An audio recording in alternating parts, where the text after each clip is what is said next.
شروع اللہ کا نام لے کر جو بڑا مہربان نہایت رحم والا ہے۔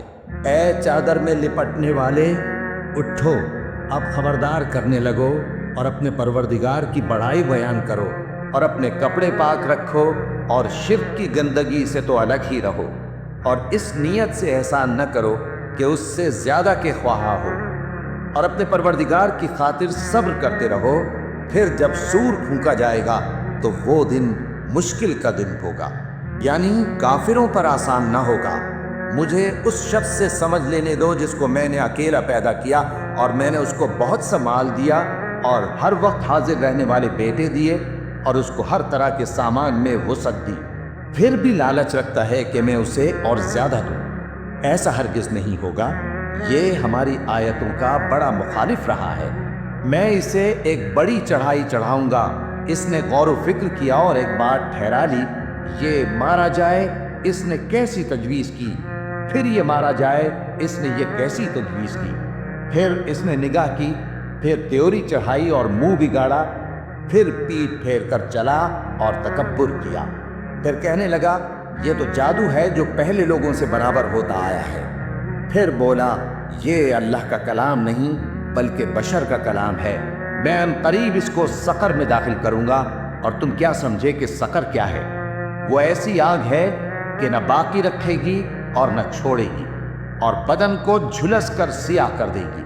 اس پر 19 داروغہ ہیں، اور ہم نے دوزخ کے داروغہ فرشتے ہی بنائے ہیں، اور ان کا شمار کافروں کی آزمائش کے لیے مقرر کیا ہے، اس لیے کہ اہل کتاب یقین کریں اور مومنوں کا ایمان اور زیادہ ہو، اور اہل کتاب اور مومن شک نہ لائیں، اور اس لیے کہ جن لوگوں کے دلوں میں نفاق کا روگ ہے اور جو کافر ہیں کہیں کہ اس مثال کے بیان کرنے سے اللہ کا مقصود کیا ہے۔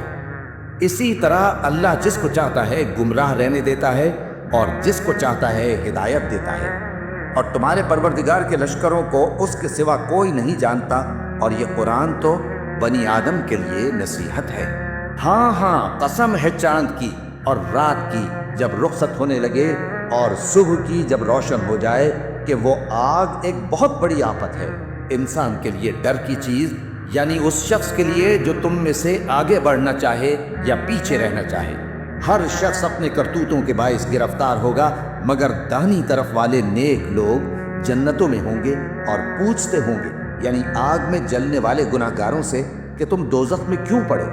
وہ جواب دیں گے کہ ہم نمازیوں میں شامل نہ ہوئے، اور نہ ہم فقیروں کو کھانا کھلاتے تھے، اور ہم بحث کرنے والوں کے ساتھ مل کر بحث کرتے تھے، اور روز جزا کو جھٹلاتے تھے، یہاں تک کہ ہمیں موت آ گئی۔ تو سفارش کرنے والوں کی سفارش ان کے حق میں کچھ فائدہ نہ دے گی۔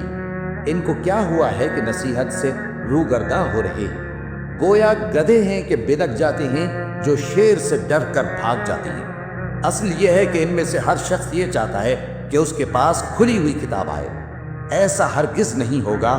حقیقت یہ ہے کہ ان کو آخرت کا خوف ہی نہیں۔ کچھ شک نہیں کہ یہ قرآن نصیحت ہے، تو جو چاہے اسے یاد رکھے، اور یاد بھی تبھی رکھیں گے جب اللہ چاہے۔